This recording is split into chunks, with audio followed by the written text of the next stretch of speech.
Well, welcome and thank you very much for joining us today. I'm Sarah Leroy. I'm the Science Communications Coordinator for the Southwest Climate Adaptation Science Center, or the Southwest CASC.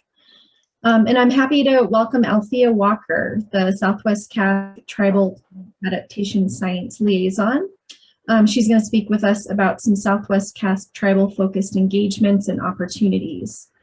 And this webinar is the first in a series this spring, highlighting recent engagements and research by the Southwest CASC. Information on these other webinars will be coming soon. But before we begin, I just wanted to mention that this webinar is being recorded and it will be available next week on the Southwest CASC website. And I'll put the link in the chat window in just a minute. And then also at the end of the webinar, I'll also put a link in the chat window for a brief post-webinar survey. We ask that you please take the survey. It will only take just 1 or 2 minutes. So that's it from my end, and I'll now turn things over to Althea. Thanks, Althea. Thank you, Sarah. Thank you, everybody, for joining us today. My name is Althea Walker, and I'm the Tribal Resilience Liaison for the American Indian Higher Education Consortium at the Southwest Climate Adaptation Science Center. Today's presentation is titled Southwest CASC Tribal Focused Engagements and Opportunities. Just some housekeeping items in the chat box, just so we can get to know each other a little bit. Please feel free to enter your name, your tribal and or organization affiliation, and where you are calling in from. And then at any time during the presentation, please feel free to ask any questions in the chat box, or you can press the raise hand button or physically raise your hand to ask a question, and Sarah will be helping me moderating the chat box. And if you are speaking, please ensure your microphone is on mute. And again, a reminder that this webinar is being recorded. Althea, sorry, real quick. Do you think you could talk just a little bit louder, please? Yeah. Thank you. Turn my audio up. Okay, is that better? I think so. Let's try it. Thank you. Okay, so just let me know if it doesn't work. Just a quick introduction of the Southwest CASC staff that I have the privilege of working with. Some of the individuals are here today, but we have Stephen Jackson, who's our federal director, Greg Garfin, our university director, Carolyn Inquist, our deputy director, and Anita Gobert, our assistant director. I see Molly Hunter's on the call. She's our research manager, Sarah Leroy, our science communications coordinator, Amber Paris, our partnership liaison, and Althea Tarancon, our fire and climate adaptation coordinator. And those are just some individuals that you'll see on video who are participating in today's call with me. So to give you some background on my position and this partnership that we have in place between the BIA Tribal Resilience Program, between multiple tribal organizations across the nation, and in partnership with the Department of Interior's Climate Adaptation Science Centers. So there's seven of the 8 of us tribal resilience liaisons across the nation are funded by the Tribal Resilience Program. That funding then goes to a nonprofit tribal organization, and then each of the liaisons are placed at a climate adaptation science center in one of the regions. So a little background on the Tribal Resilience Program, if you're not familiar with it, through the Bureau of Indian Affairs, it's to build capacity and resilience of federally recognized tribal nations and Alaska Native villages through both technical and financial assistance by delivering tools, delivery data and tools, access to training and workshops, and the facilitation and planning for climate adaptation and ocean and coastal management. So as tribal resilience liaisons, we serve as extension agents for tribes, working closely with them to best access and utilize information, data, and expertise that's available to us at each of the climate adaptation science centers. We assist in facilitating research and collaboration, coordinate forums and information exchange, and support tribal proposals for the BIA Tribal Resilience Program. The picture on the left is the 3 of us liaisons. Stefan Tangent on the left, he's with the North Central And Casey Thornbrew, he's with the Northeast, Southeast Climate Adaptation Science Centers. And for the tribal organizations, and the organization that I represent is the American Indian Higher Education Consortium. It was established in 1973 and is the umbrella of the 38 tribal colleges and universities across the nations, in which they advocate for higher education, research, and programmatic initiatives, in which promotes and strengthens our Indigenous communities across the nation. And this is just an overview of the 38 TCUs across the nation. You'll see up in the North Central, a lot of those are is where you'll see a lot of the TCUs. Here in the Southwest, we have 5. The California Tribal College is the most recent TCU to establish itself. And so they're working in getting themselves established in Central California. And then it looks like we have 4 TCUs, but really we have 5 here in the region because Navajo Technical University has a presence in Arizona. And then just some fun facts about AHEC and the TCU movement. There are 38 across 75 campuses here in the US with a student faculty ratio of 8:1. The average annual tuition is $2,937, which makes it very affordable. 85% of the TCU students receive federal financial aid.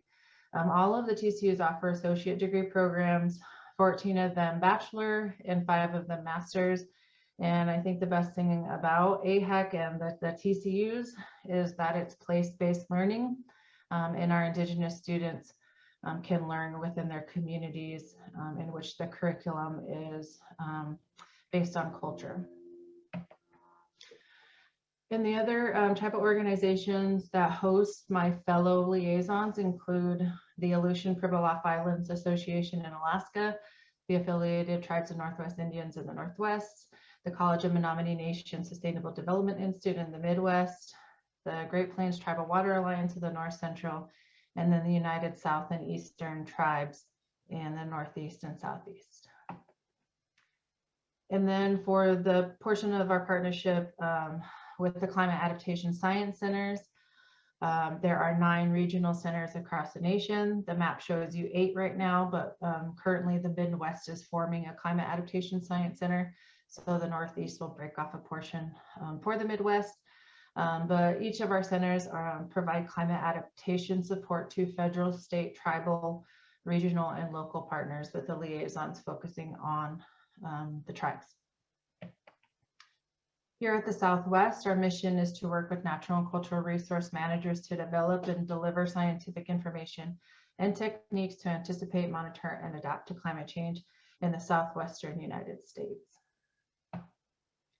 So for our consortium here in the Southwest, we are made up of a number of institutions across the region, which include the Scripps Institute of Oceanography at UC San Diego, UCLA, UC Davis, the Desert Research Institute in Reno, Utah State University, and Colorado State University. And then the University of Arizona is our host institution.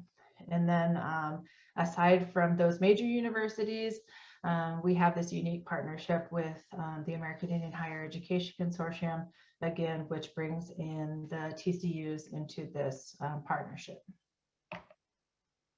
And this is just gives you an idea of our consortium members who are represent us at each of the institutions across the region. And it just gives you some background on, their expertise, the work that they're doing. And what I wanted to emphasize here is that for tribes, as tribes, we have access to these subject matter experts in respect to our climate information needs that we have to better prepare us for climate change. So at the Southwest CASC, our guiding principle or our guiding document that we refer to in respect to tribes is our tribal engagement strategy, which runs from 2020 to 2022. And this is just an outline of that document.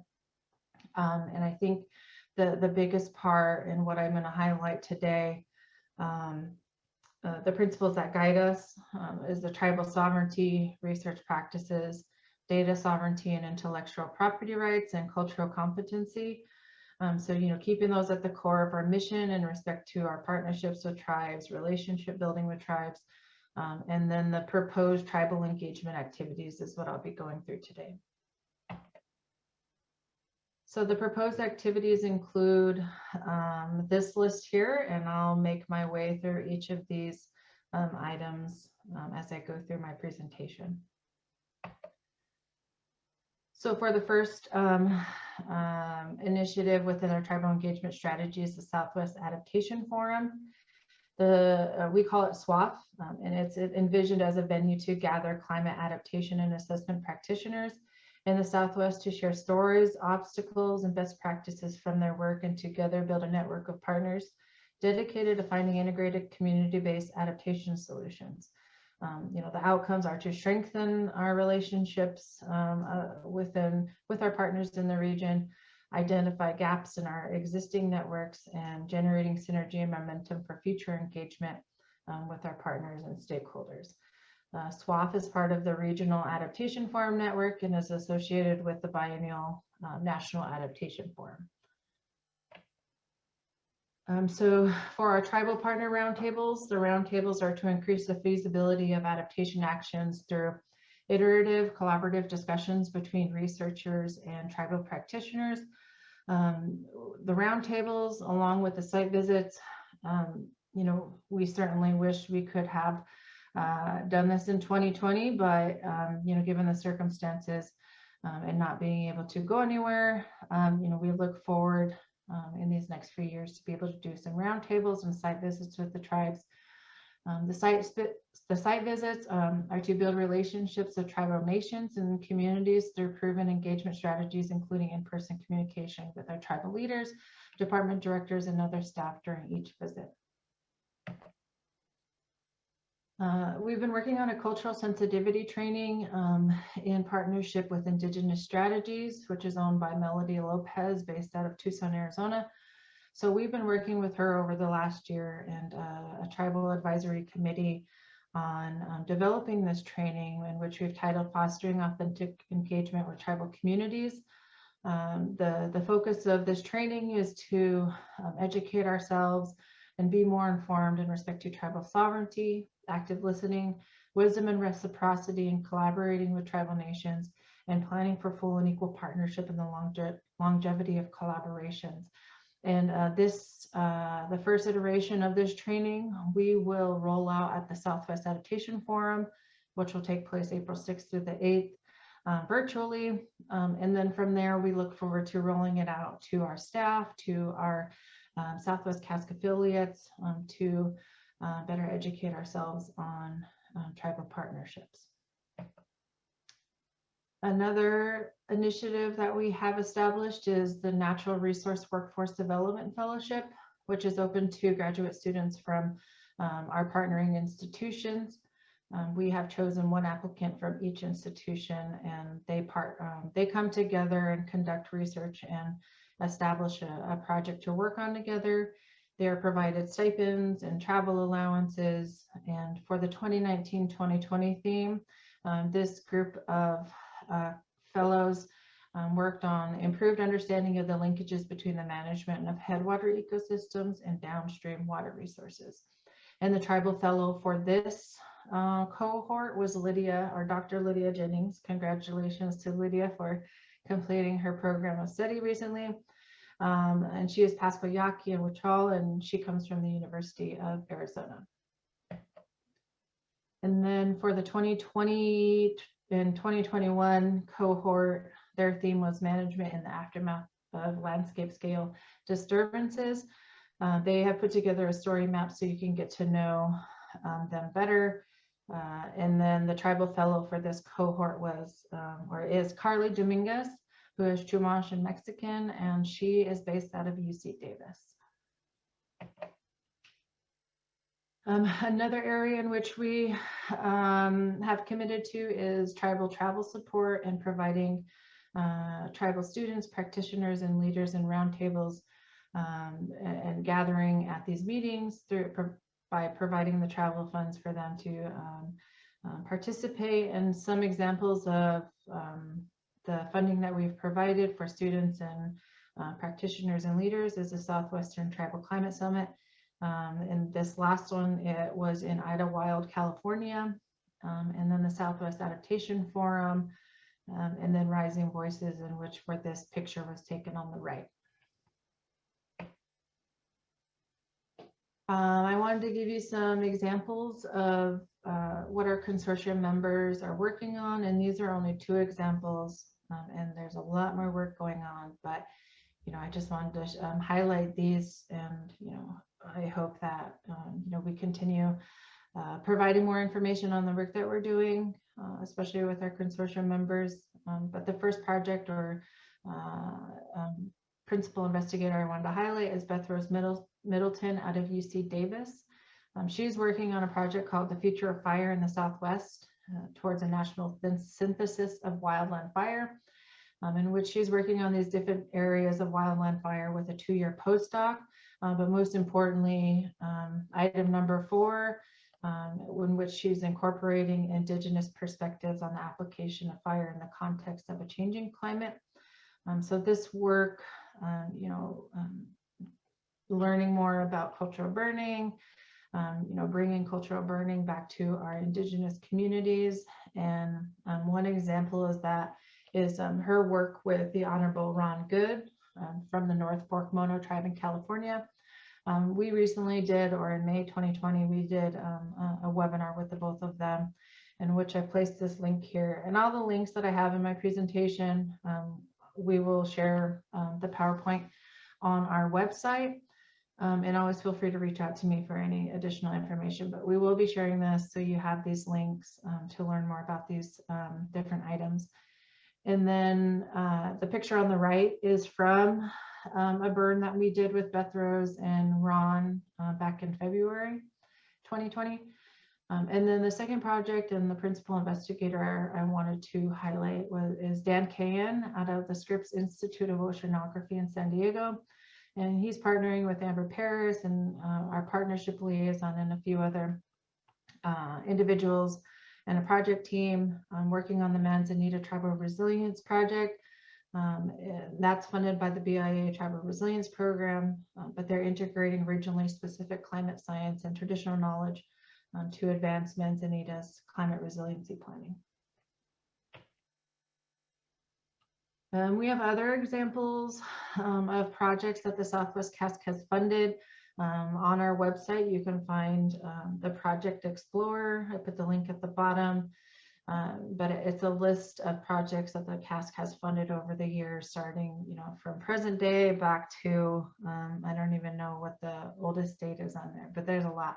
I was making my way through it the other day and looking at just the different projects that are listed, and these are some that I think that tribes would be interested in, like the forest monitoring and tree ring data to inform forest management on the Navajo Nation, the Pyramid Lake Paiute Tribe Traditional Knowledge and Climate Adaptation Project, which that was in partnership with Carla the Chief. And so I hope that you have the time to just make your way through the Project Explorer just to get an idea of some of the work that we're doing, the work that we fund, and maybe give you some ideas for future projects or address any information needs that you may have. And then moving on to some of the work that I've been doing, like I said earlier, the North Fork Mono Tribe, they've been hosting some cultural burns over the years, and I was able to attend one back in February 2020. And the picture on the right is a picture from that burn. And so not only did Ron and Beth Rose do a webinar for us to share that work, but also NPR was able to cover that burn. And the link here at the bottom underneath the picture is the NPR story that covers that burn in February. It was truly a great experience for me, my first ever participating in anything like that. And myself and Anita Gobert, our assistant university director, attended it, and we were able to provide some funding for field tools for the group but there was like 100+ of us that range from, organizations to fire agencies, whether that was state or local, federal, different university partners and other nonprofits. But overall, a great experience. And then moving down, I've been able to participate in a few tribal climate camps. This concept was born in the Northwest, and we're starting to move the camps out of the Northwest. We recently received funding to host one here in the Southwest. That was supposed to take place in the summer of 22 at Navajo Technical University on the Navajo Nation, but that has to be postponed. Most likely will be virtual, but certainly there's other tribal climate camps taking place across the nation, up in the Northeast, Alaska.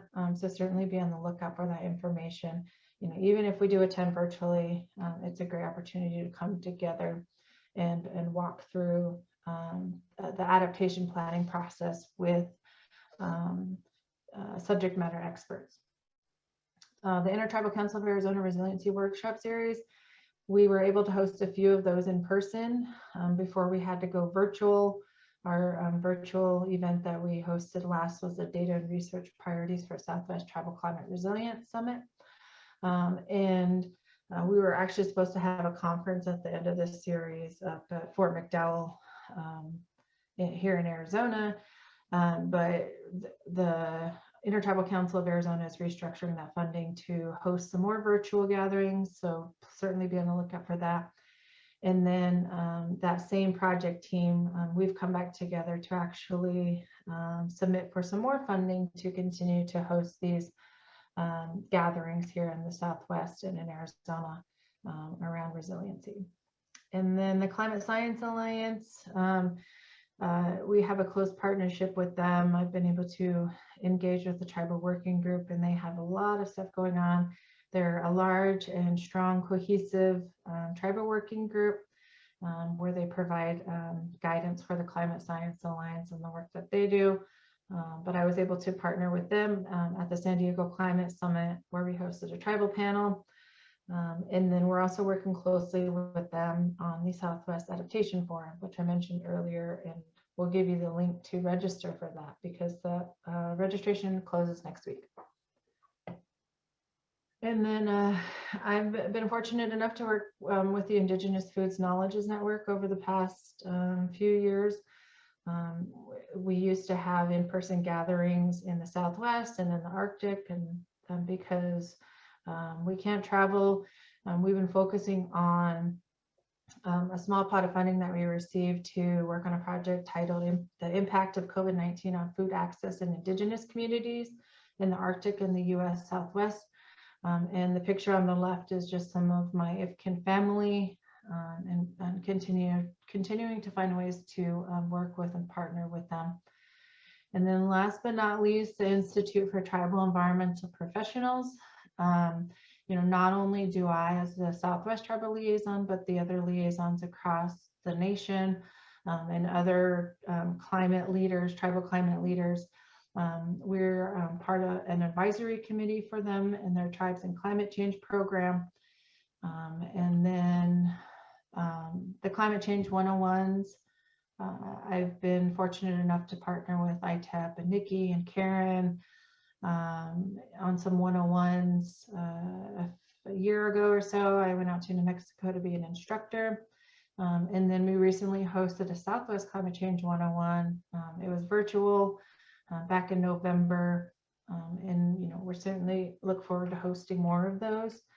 And how the Southwest one came about was one of the California tribes reached out to me and they wanted more information on climate adaptation strategies for forest management. So because of their need, we decided to open up an entire 101 training for Southwest tribes where we had a great turnout. So just, planting the seed of, any needs that the tribes have, that don't hesitate to reach out. And we will do what we can to help get that information to you. And then lastly, with ITEP as the lead, they've brought together the tribal liaisons across the nation and other tribal climate leaders to put together the status of tribes and climate change report, which is funded by the BIA Tribal Resilience Program. So we're working on that as a group, and that will be coming out this spring. And so be on the lookout. We'll certainly be communicating that through the Southwest CASC newsletter and our website and social media. So some opportunities for you here today, any of the students here in as a participant, the 2021-2022 Natural Resource Workforce Development is currently taking applications, and those are due March 24th. You must come from one of our institutions across the region, and the theme for this year is building strong and authentic bridges between science and practice to understand impacts of future water flows on aquatic ecosystems. And then the BIA Pathways internship application process is currently open, and that's due March 19th. I've been fortunate enough to be able to host 2 BIA Pathways interns with me. But you know, as tribes, if you have limited capacity within your programs, you know, certainly bring on a Pathways intern. And then for students, it's a great opportunity. 2 of the interns that I know, or who were interns, are now BIA employees. So certainly making their way up in the organization of the Bureau of Indian Affairs. And then for our tribal practitioners, the BIA Tribal Resilience Program funding is currently open right now. There's 8 categories that you can apply for, and that's due April 23rd. Another funding opportunity, it's closed now, but this is tribal specific, and we will certainly have more in the future. But the Southwest CASC put out a call to tribes for statements of interest. Those were submitted to us back in December, and we are currently reviewing those full proposals, and we will be notifying those tribes if they're awarded in this month. But certainly keep an eye out for any future tribal specific opportunities. And then currently, all the climate adaptation science centers have a call for statements of interest out. Those are due March 19th, 5 p.m. Eastern, and some more information on this specific funding opportunity, and specifically with the Southwest CASC, we will be funding 5 to 8 projects, not to exceed $350,000. The project duration is about 24 months or up to 24 months. We ask that those statements of interest come in by March 19th, and full proposals will be invited back April 22nd.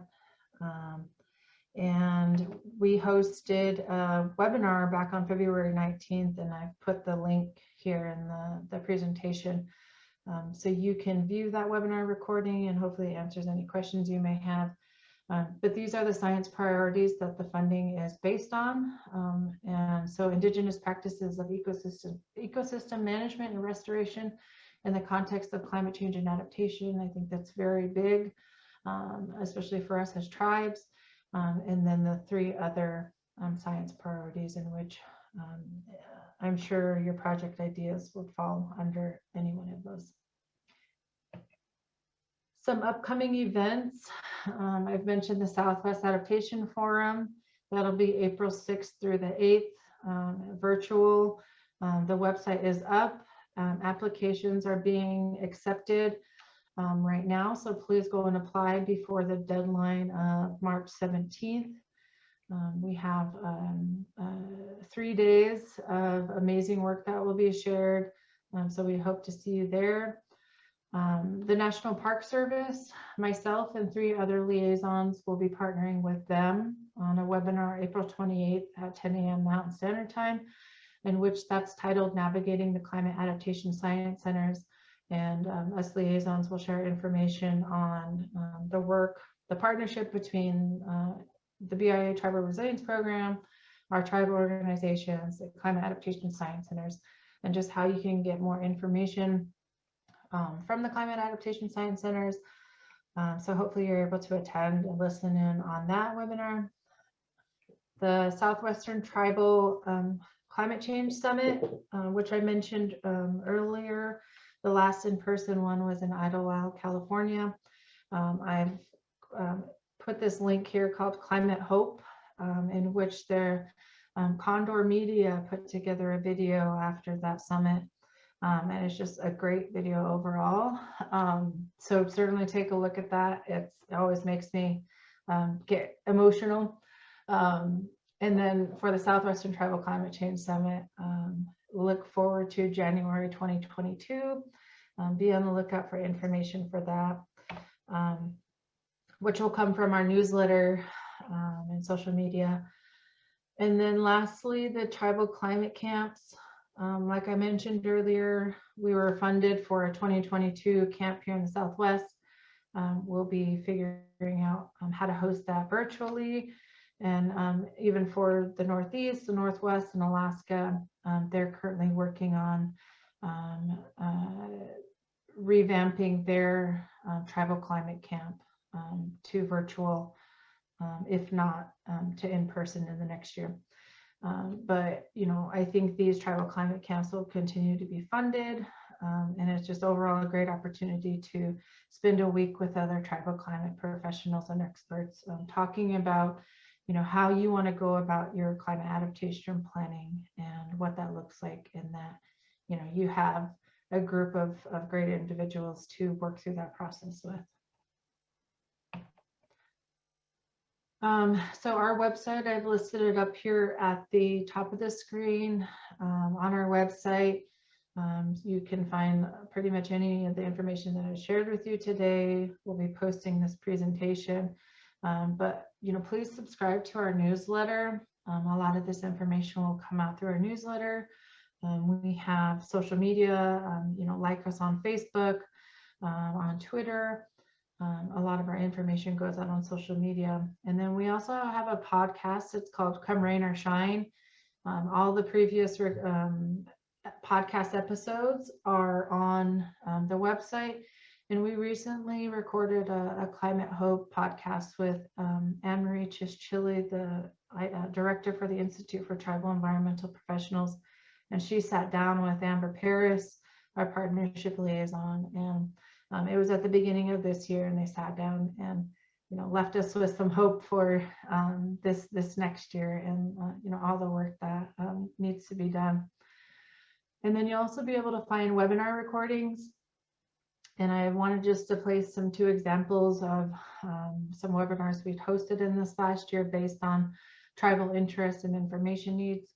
The first one was Coping with Crisis, Building Psychosocial Resilience in the Face of Climate Change, in which Dr. Shasta Gan from the Pala, the director for the tribal department at the Pala tribe in California, she provided that presentation for us. And then again, the Native American Cultural Burning webinar that we hosted with Beth Rose Middleton and Ron Good. So hopefully you'll be able to check those out. And there is a list of other webinars that have been recorded, and you know, you'll certainly find multiple webinars that fit your interests. And then I just always like to leave some links to tools and resources. Like the Tribal Climate Adaptation Guidebook, that's certainly a great resource. Climate Engine. There's a tribal climate vulnerability assessment tool out of the Northwest, where there are some tribes here in the Southwest that are included in that. But please take a look at, you know, some of these tools and resources that give you some information for your climate information needs. So thank you to everybody for joining us today. I have my email and work cell listed here. You know, please don't hesitate to reach out to me with questions, or if there's certain information that you're looking for, if you want to talk about a proposal.